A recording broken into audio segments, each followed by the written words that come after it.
जय श्री राधा कृष्ण।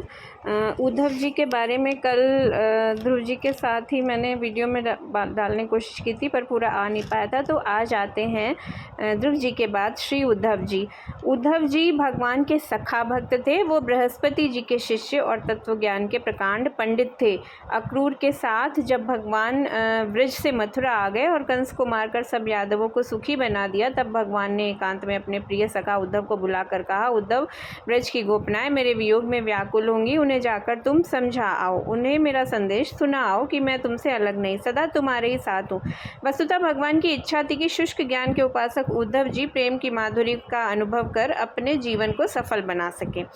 उद्धव जी अपने स्वामी की आज्ञा पाकर नंद ब्रज में गए। एकांत में जाकर उन्होंने गोपियों को अपना ज्ञान संदेश सुनाया। उन्होंने कहा, भगवान वासुदेव किसी एक जगह नहीं, वो तो सर्वत्र व्यापक हैं, उनमें भगवत बुद्धि करो, सर्वत्र उन्हें देखो। गोपियों ने रोते रोते कहा, उद्धव जी तुम ठीक कहते हो, किंतु हम गंवारी वनचरी इस गूढ़ ज्ञान को भला कैसे समझ सकती हैं? हम तो उन श्याम सुंदर की भोली भाली सूरत पर ही अनुरक्त हैं।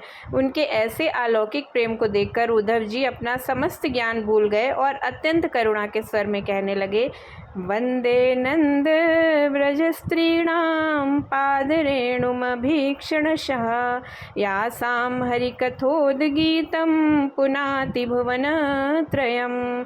मैं इन व्रजांगनाओं की चरण धूलि की भक्ति भाव से वंदना करता हूँ, जिनके द्वारा गाई हुई हरि कथा तीनों भुवनों को पावन करने वाली है। ब्रज में जाकर उद्धव जी ऐसे प्रभावित हुए कि वे सब ज्ञान गाथा भूल गए। जब भगवान श्री कृष्ण अपनी लोक लीला का संवरण करने लगे, तो भगवान की अंतिम लीला को देखने श्री उद्धव जी भी प्रभास में पहुँचे। भगवान की आज्ञा पाकर उद्धव जी बद्रिका आश्रम चले और भगवान अपने परम धाम को पधारे। उद्धव जी परम भागवत थे और भगवान के अभिन्न विग्रह थे। कहते हैं उद्धव जी का जो स्वरूप था वो श्री कृष्ण जी के जैसा ही लगता था देखने में।